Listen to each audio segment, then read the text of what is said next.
welcome back to my channel. I'm Erica and I'm coming to you from Southwest Florida in the United States. This is my channel where I talk about all things fiber crafty, maybe eventually something musical, because I play with strings of all kinds. I talk about my crafting mostly right now: knitting, crochet, spinning, weaving, and cross stitch. If I get brave, maybe I'll start playing some music for you guys on my violin. We'll see. I don't know. Things are crazy right now, you know, with the quarantine, so I'm finding I have a lot of time to do things that I don't usually have a lot of time for, so maybe music. But we're just gonna dive right in today.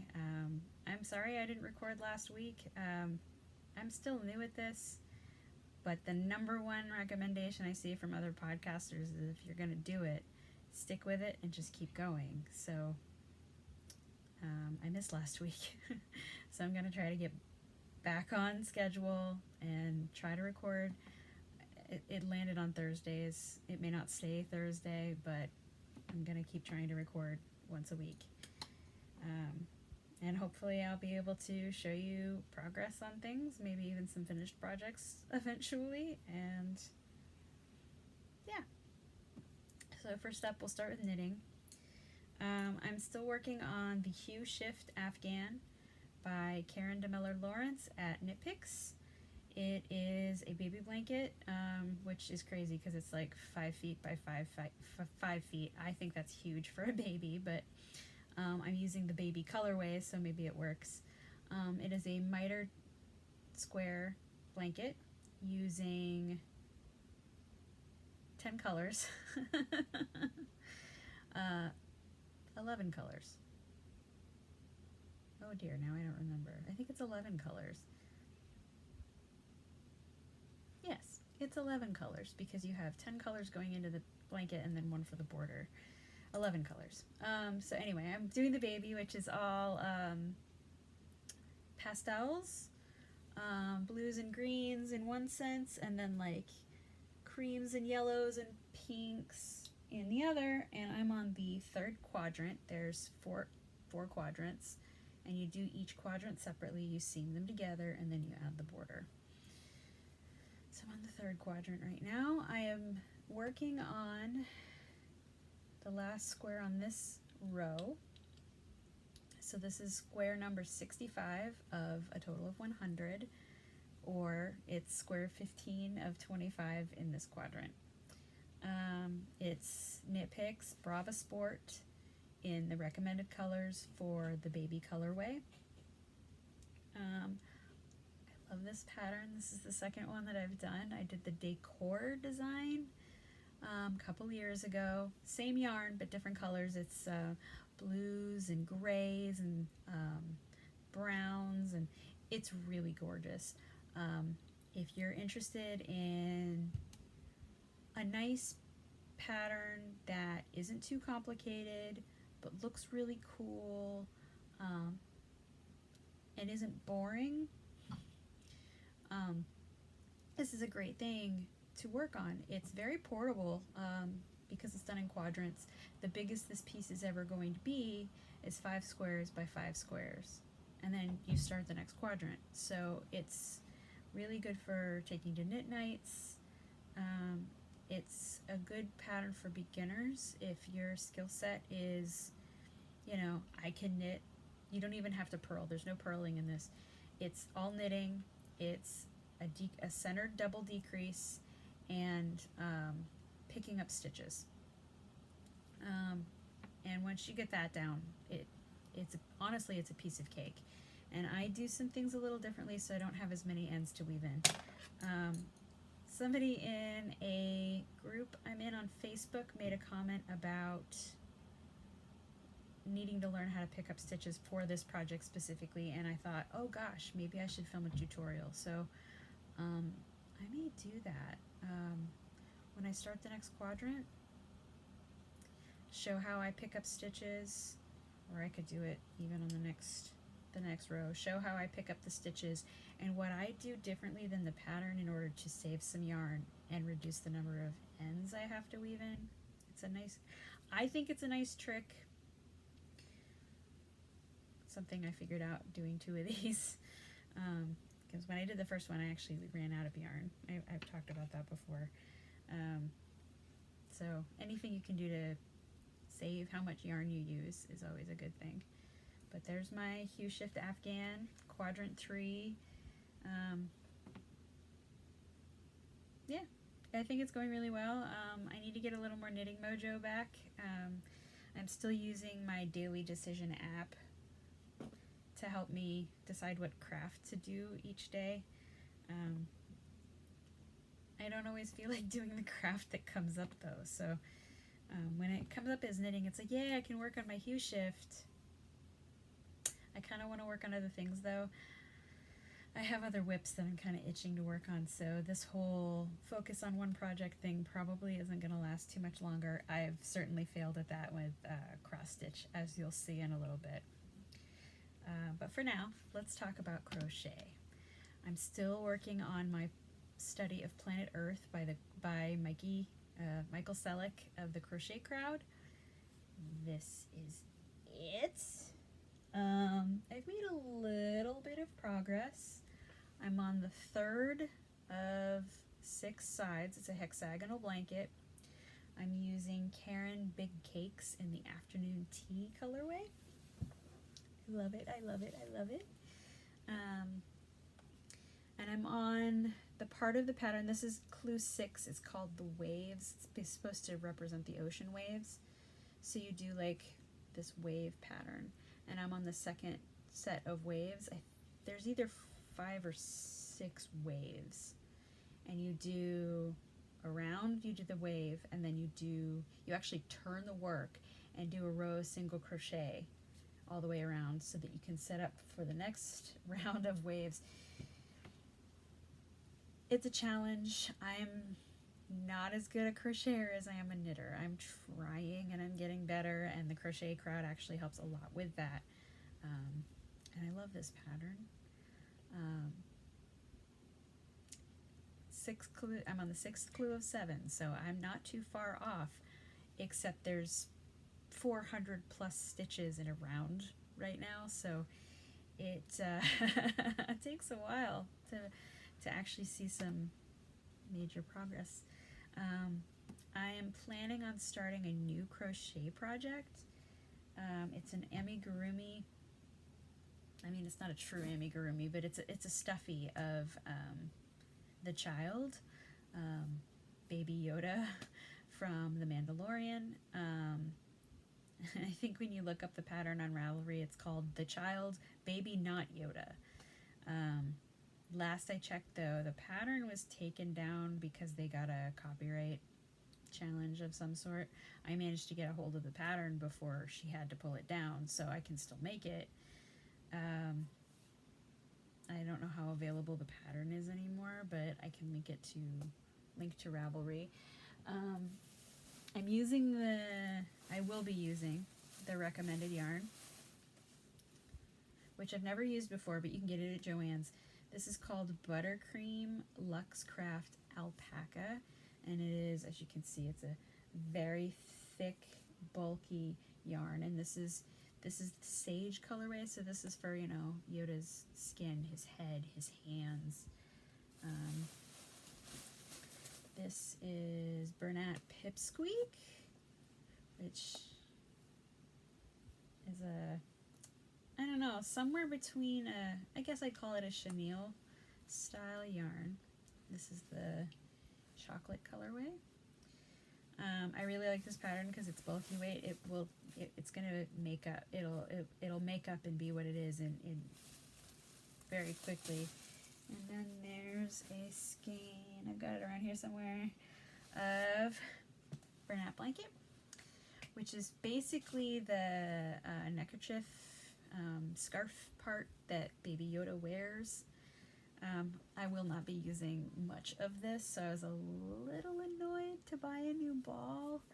It's funny, there's a lot of these like off-white beigey colors available, and I had a little bit of the cream and I had a little bit of the taupe, but it called for almond. And I was looking at the leftovers I had of the antique white or the cream or whatever it's called, and then the taupe that my mom had left over from a project, and I realized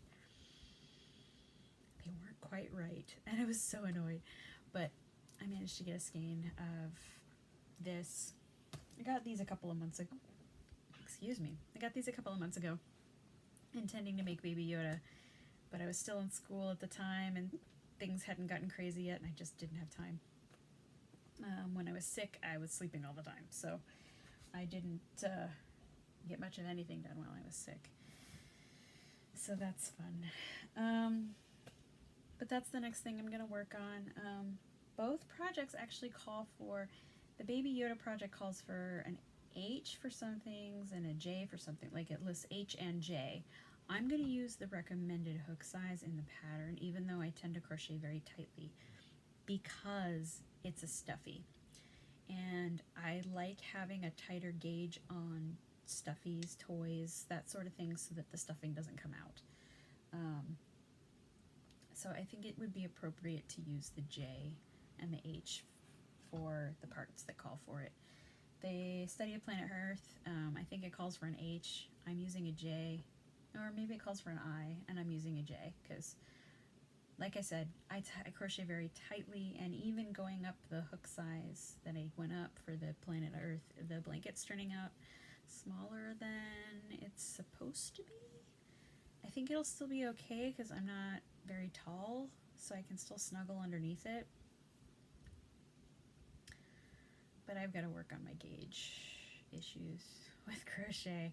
Otherwise, I'm going to be using, I think if I made another one of those, or I made another blanket with the similar gauge requirement from the Crochet Crowd, I almost think I need to use a K to get closer to gauge. It's a downside, right? You know, the project doesn't turn out the right size, which a blanket's not a big deal, but if I were to try to make clothes or something, that's a problem.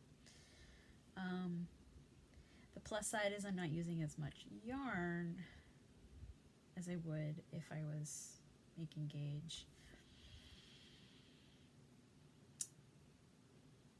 I don't know. It's one of those things, but I wanted to show the hook that I'm using. I don't think I had this yet the last time I recorded, but this is a Furls Candy Shop hook. I got myself a present for my birthday, basically. Well, a late birthday present. It's a resin cast hook, and then they paint it with pearlescent, like automotive paint, and it's super smooth and everything. It's a little sticky with the acrylic yarn, but I think if I was using wool or something, it would slip really nicely. I don't know if you're going to be able to see this shiny, like, pearlescent. I love it. This is the J size, which is a 6mm hook. They make Tunisian crochet hooks too, and I haven't looked at them yet, but I'm very curious because I do a lot of Tunisian, and I love how this feels. It's got a nice ergonomic handle. It fits right in my hand beautifully, and I have such small hands. I was worried that that wasn't going to be the case and it would be uncomfortable to work with, but I'm actually really enjoying this. And I don't have much issue with my hands getting tired when I crochet for a long period of time. But I really wanted to try this hook. I really wanted to try, you know, a nice hook. I have some very nice knitting needles, and I have never regretted spending the money for good tools. So I thought, let's try that with a crochet hook. And it seems like in the crochet groups that I'm in, online, Facebook and everything, people love their furls. They have a bunch of different kinds. There's some metal ones, there's some wooden ones, there's resin ones, there's acrylic ones. And I went with the resin, but the metal ones, I think they're the Odysseys. They have a really pretty handle and then a metal hook tip. They're a little less expensive than the candy shops. This was pricey. It's going to be a while before I consider buying another one. And it's entirely because of the price point. From what I can see so far, it's worth the money. I just shouldn't be spending that kind of money. So, but there it is. It fits right in. I measured my hand the other day from the tip of my middle finger down to here. It's like 15 centimeters. Which is what? 6 inches? I have really small hands. So I was expecting it to not quite fit the right way, but it really, really does, and it's nice, and it's soft, and it's shiny, and it's really pretty, and I love it. So I would say it's worth the money. If you're thinking about a Furls crochet hook, treat yourself.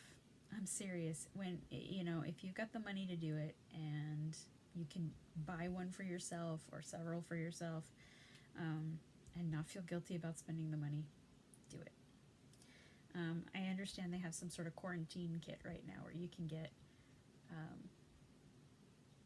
1 or 2 different hooks or something. I haven't looked at it because I'm not doing it, but I know that they've got a deal going on right now to encourage people to try their product.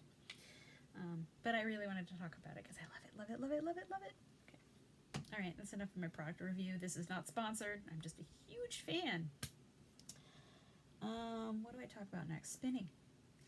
I have not touched my wheel since last week. I'm still working on the same fiber, the 100% Rambouillet from Fierce Fibers in the Fairy Forest colorway. It's greens and oranges and pastel earth tones. I love it. It's wonderful. I'm kind of in a place where I'm trying to keep my new kitten away from my spinning wheel because she will run up to my bag of fiber or the fiber on the wheel, grab it, pull a staple off in her mouth, and run off with it. And I can't let her do that for a number of reasons. So I started putting my wheel in my brother's room, which is where I am right now. I record in here, I keep my stash in here, my wheel's in here now, and I leave it in here, which causes a situation where you have out of sight, out of mind. So I haven't been spinning. I haven't touched it. My spinning friends would probably be disappointed in me. And I didn't even go to the online Zoom spinning meetup today. I had a final exam for my physics class, and I needed to do that instead of spinning with my friends. So anyway, I hope they'll forgive me when I'm back next week. The good news is weaving. So was it yesterday? Oh my gosh, I think it was yesterday. I spun on my Daily Decision app. It was supposed to be a knitting day, and I really wanted to weave. So I had my husband bring my loom in. We were keeping it in the laundry room because, again, the new kitten was using my loom as a trampoline. And while she's real good about not using her claws, I didn't want her bouncing on my project. Or playing with the strings that were hanging down, or jumping up and grabbing onto the warp strings and just hanging from it. She's a baby, so it's really cute, but it's destructive too, potentially destructive. Anyway, yesterday I wanted to weave. So, and I knew I didn't have much left on my project, so I basically pulled the loom back into the living room, set it on the end of the couch, put on some audio podcasts. I'm trying to get caught up on My Favorite Murder. I was about a month behind. So I was listening to My Favorite Murder and weaving, and I finished my gamp. It's so pretty.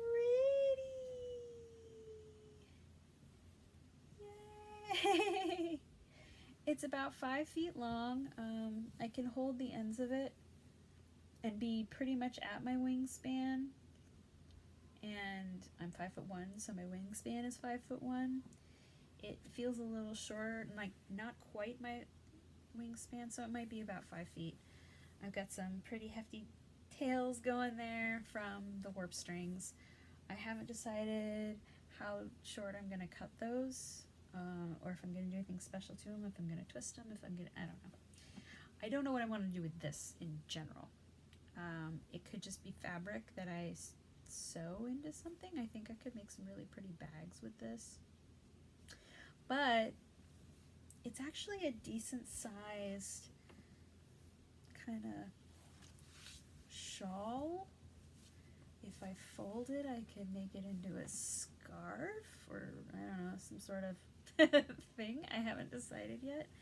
But it's so pretty, and it's really soft. It washed really easy, which made me happy. It's 100% wool. This is actually Knit Picks Palette, which is a fingering weight, 100% wool yarn.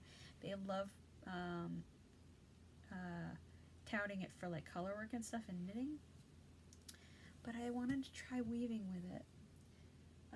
So I did.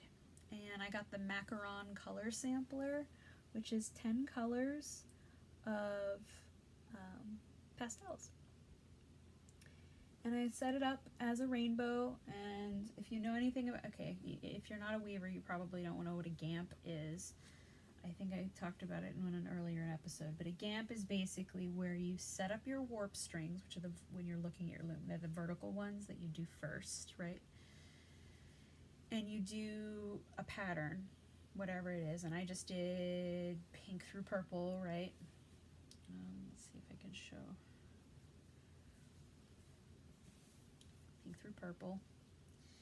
And then, so they'd be looking like this when you look at the loom, maybe up and down.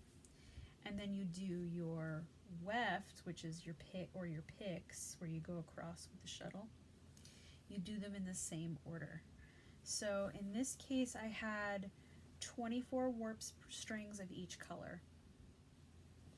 So 24 dark pink, 24 light pink, 24 yellow, 20, and so on.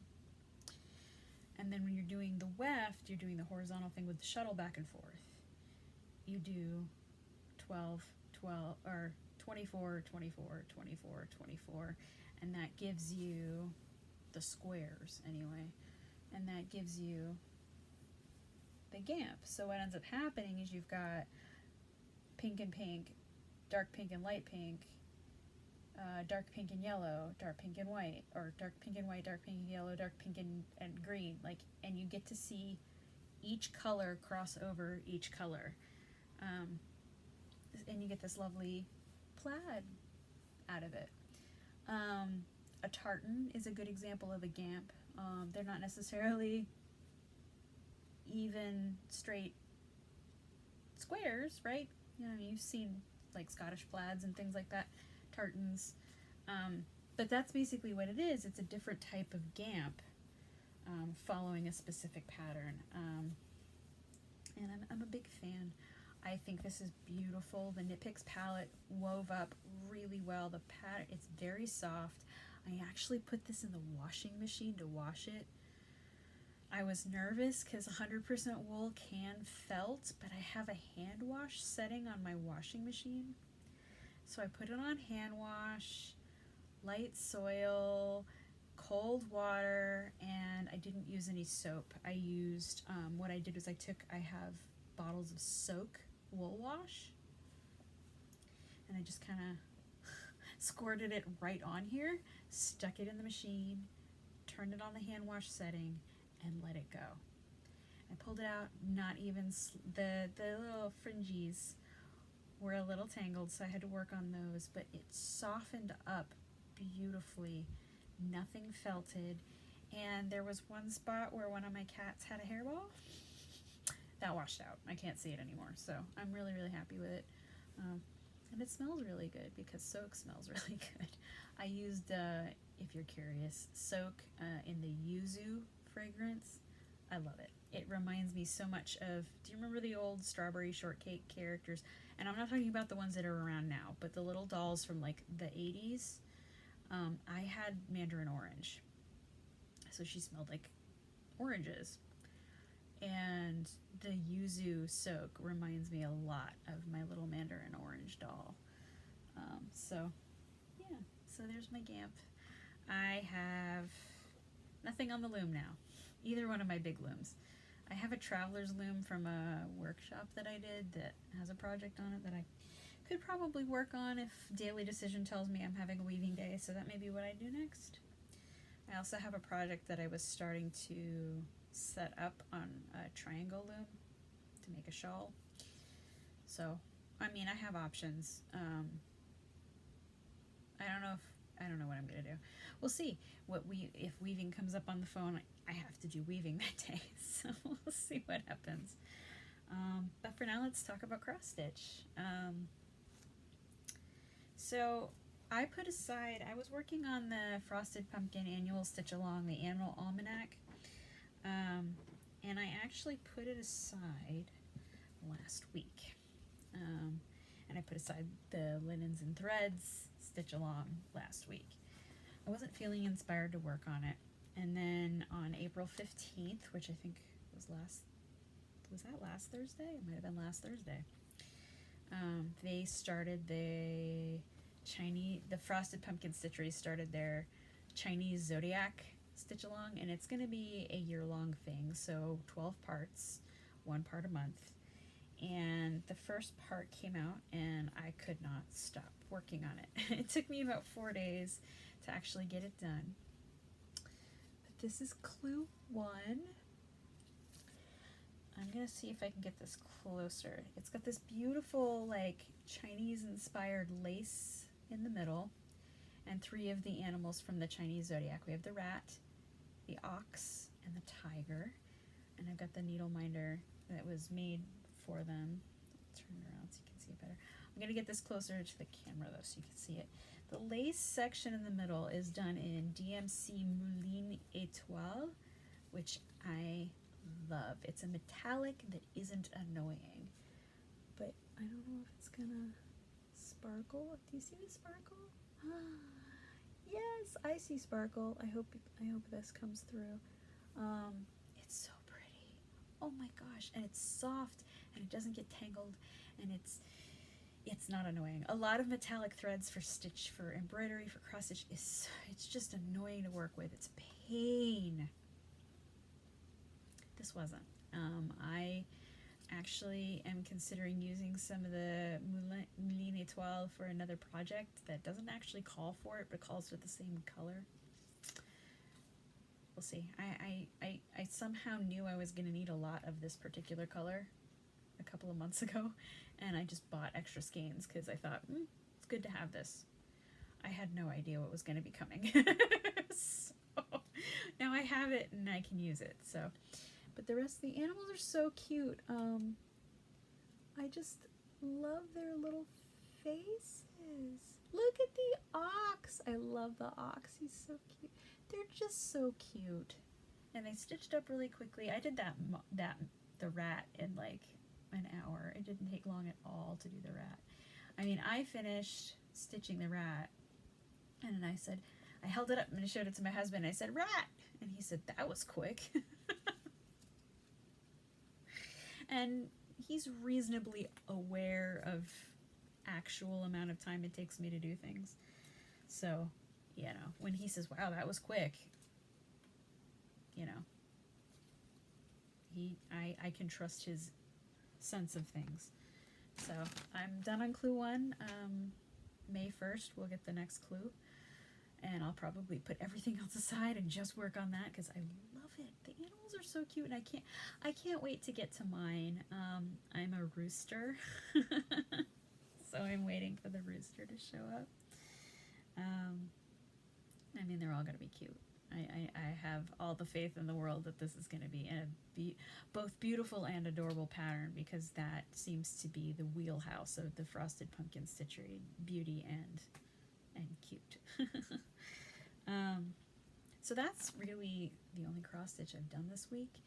I've done a little of one other thing. I volunteered to test stitch something, and I don't regret doing that.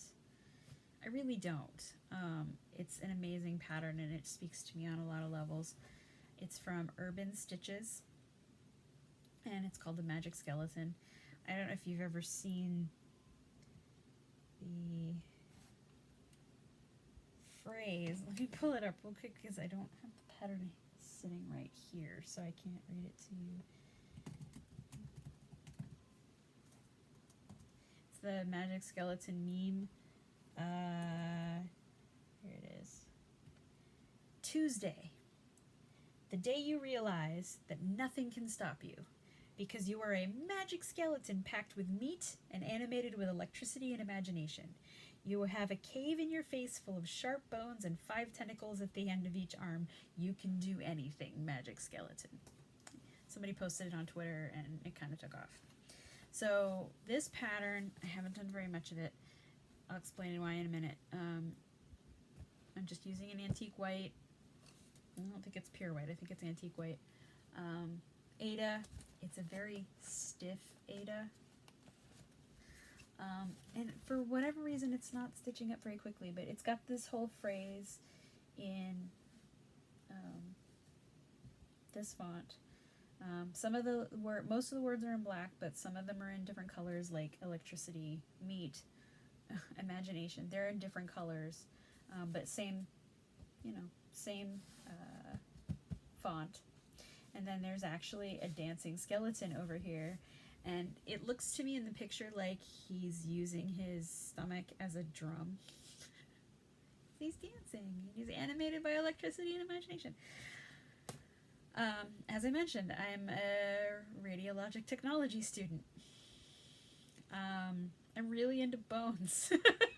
So the idea of a dancing magic skeleton really spoke to me. I was like, I have to stitch that. So I offered to test stitch it. I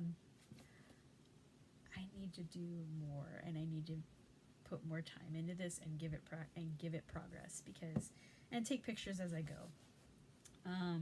I don't think there's anything wrong with the pattern as written or as charted, so I'm not really sure what she wants from me other than progress photos, but I feel like I need to stitch quickly for her benefit so she can, verify that there's nothing wrong with the pattern and get it up in her store, because that's what she's trying to do.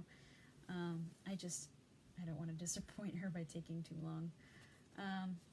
The only problem is this fabric. Okay. The black Aida that I bought on Amazon, and I'll talk about that in a minute. I bought it from some rando cheap distributor of fabric. It's not even DMC or Charles Craft or anything like that. But it's soft and wonderful and supple, and I'm going to be able to stitch in hand, and it's going to be really easy to work with. This stuff, it says it's cotton. I don't believe them. It is so stiff. I cannot stitch in hand. I have to stitch in a frame, and that slows me down. But it's so stiff that I can't tighten the frame. I feel like I'm stitching into paper. I mean, it's terrible. But all of my white Aida this is it, right? Like the big pieces that I had that I could cut out. I thought I had some really soft stuff laying around. I could not find it. So I don't want to restart it. I don't want to cut a new piece. I mean, I suppose I could use this for other things that are smaller or whatever, if I find that other fabric I thought I had. But I don't know if I want to start over either. My needle minder is from, I got this on Etsy, and I'm afraid I don't know the store. I should have looked it up, but it's a book cover. I don't know if you can see that or not. But she had a whole bunch of books, Catcher in the Rye, Gone with the Wind, The Wizard of Oz, classics of literature, right? She had the Malleus Maleficarum, which was the book, it means the Hammer of Evil.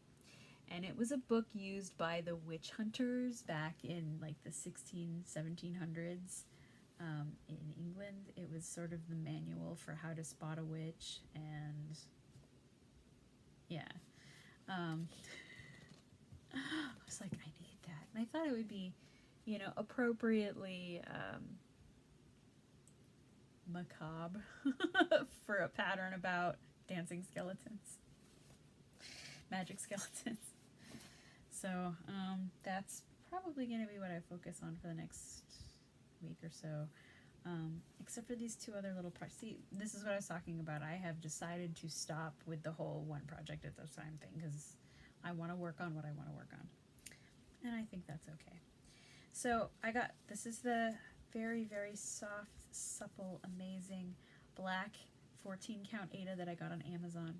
I literally just did a search for black Aida and looked for a big packet of it. I think this was like $7, but it's like 50 inches by 50 inches. I mean, it's a huge piece. And I have these two little projects I cut out little 5x5 and 5.5x8 or something like that. This is going to be from, let me look this up, from Grateful Threads Crafts. She has a pattern that is the Death Star, and it says, Ceci n'est pas une lune. So it's a Star Wars piece, which speaks to me, but it's parody of a French painting by René Magritte called Trahison des Images, Treachery of Images. It's a really famous painting, the original anyway. It's a picture of a pipe, and it looks very realistic. You can see the wood grain in it and everything. And across the bottom it says, Ceci n'est pas une pipe. This is not a pipe, right? Treachery of images. This painting is lying to you. Pictures lie to you. This is not a pipe. And then she took that idea and smashed it on top of the famous Star Wars quote, "That's no moon." And I've written papers on treachery of images. I've done multimedia projects in different classes on that painting, in undergrad, grad school, and even returning to school. I had to take a humanities class, and I wrote about it again. It's my favorite painting. On top of Star Wars. I was like, I have to do that. So I bought black fabric. My mom keeps asking me if I've started it yet. So I think it's time. So I went ahead and cut out the piece. It's not going to take me very long to make it, so I'm just going to do it. It probably won't take me very long to stitch it either. We're talking about the Death Star, some stars, a couple of lasers shooting out, and then the words. It should take no time. And then I think I'll get like maybe a little hoop and just hoop mount it. I don't know. This is the thing with cross stitch.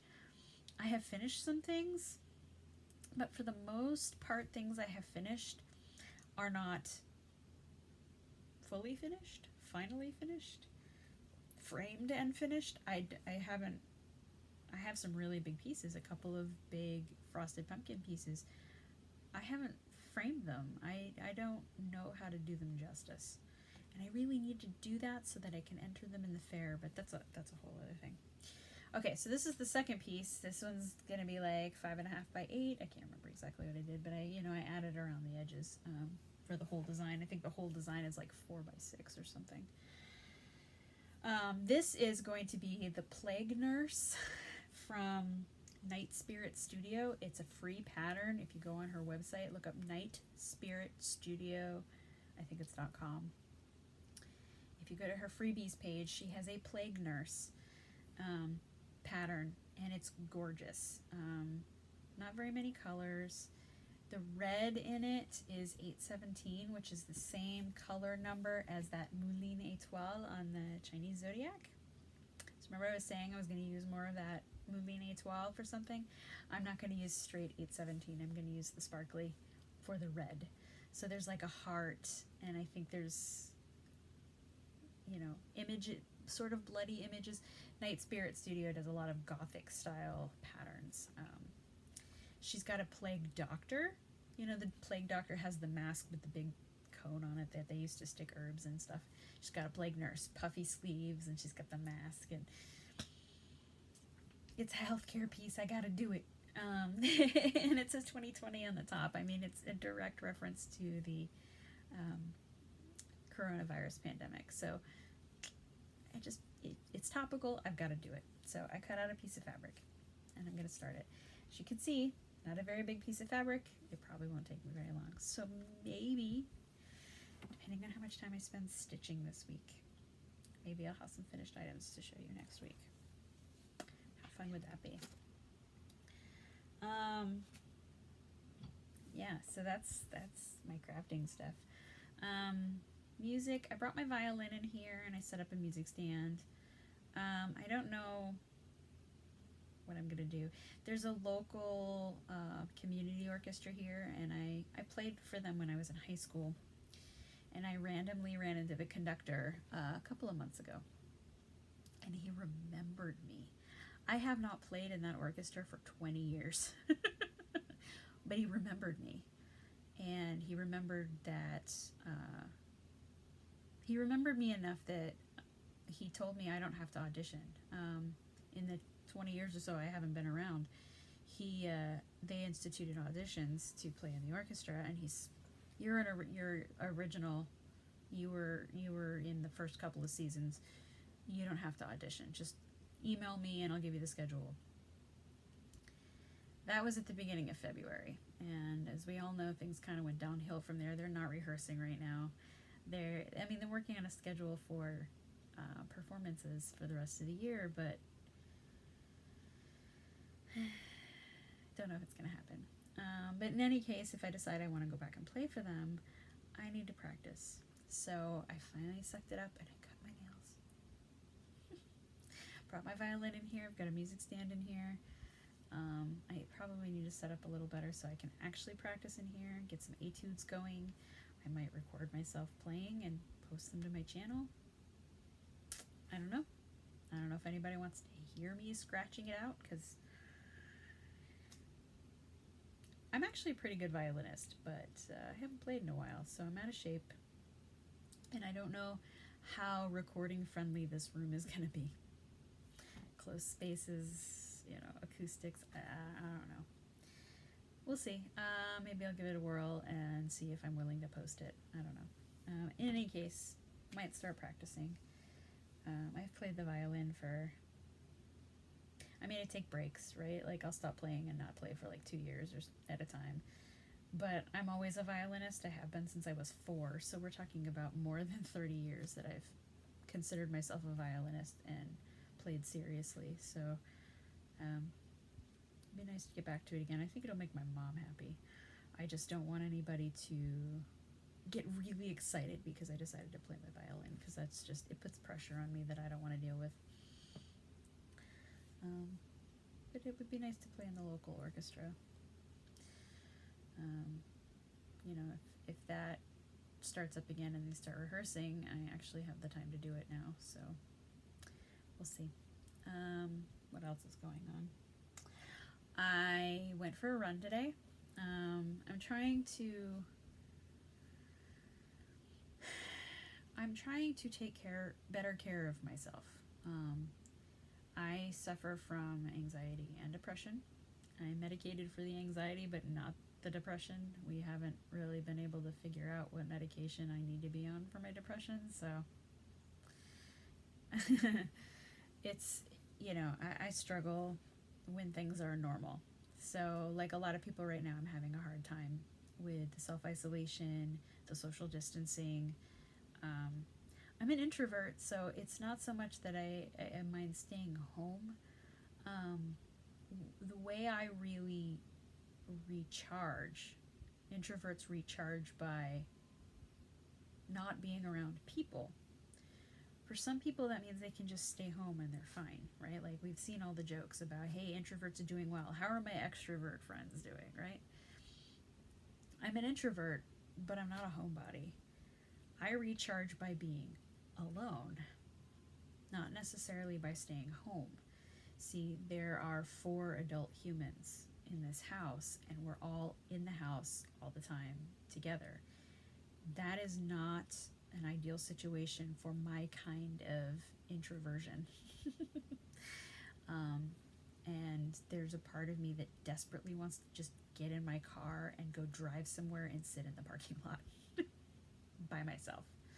I actually did that the other day. I had to go to the bank for my mom, and I drove around the parking lot around the bank, played some Pokemon Go, and just kind of enjoyed being by myself for a little while.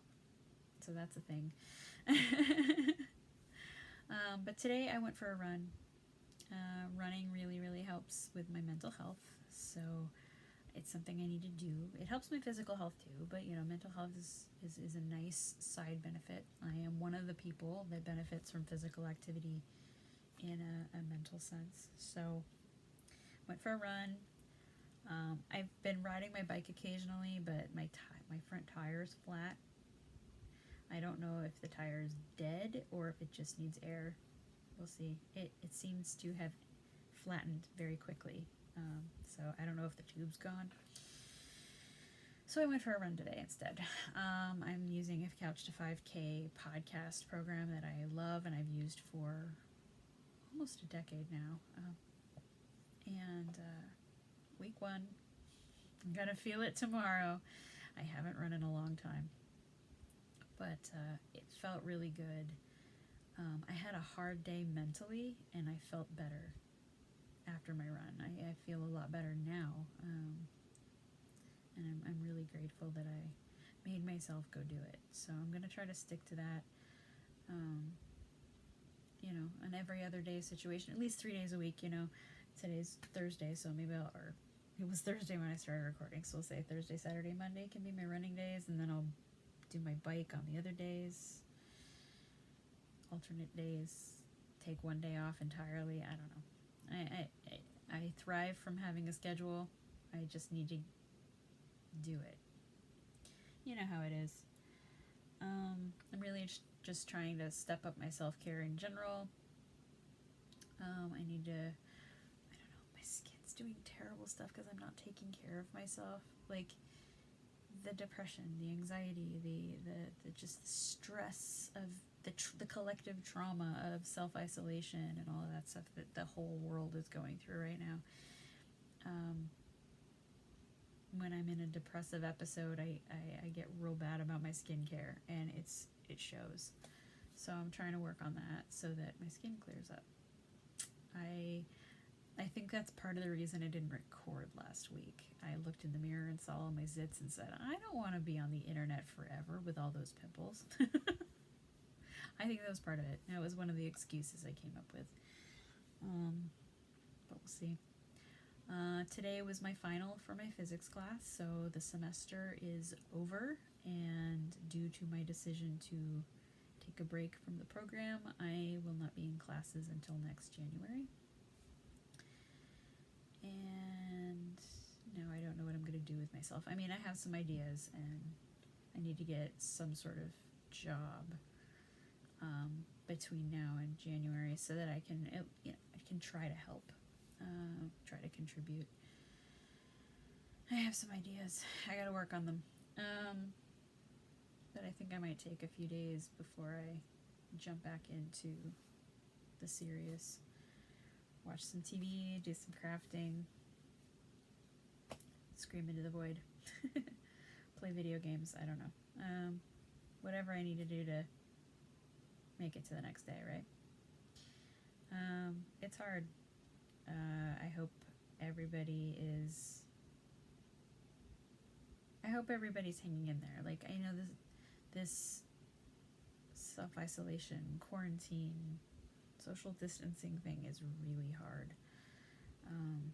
But, and I struggle to call this uncharted territory, unfamiliar water. I mean, pandemics have happened before. It's been a long time. Living memory is limited in terms of how to deal with a pandemic. So I know it's stressful. I know it's hard. But we've got to do what we got to do to keep everyone around us safe. And it's hard to do that. We got to figure out how to take care of ourselves too, and try not to get angry at a situation that we cannot control and will only make worse if we don't just show compassion and stay home. Take care to not spread this virus around. That's my soapbox, I guess. So I'm going to leave you there since I'm coming up on an hour on this video, and I really wanted to be one of those people that keeps it like a half an hour. We'll see. I will put all the information about my links to projects, links to patterns, links to my social media, and yeah, I hope you enjoyed listening to me ramble about my crafts and my projects and just my rambling, because that's all this is right now. And yeah, I'll try to be back next week. I'll shoot for Thursdays and record a new episode. Maybe I'll have some progress for you guys. So for now, stay safe, don't do anything stupid, and make lots of pretty things with your free time. Okay?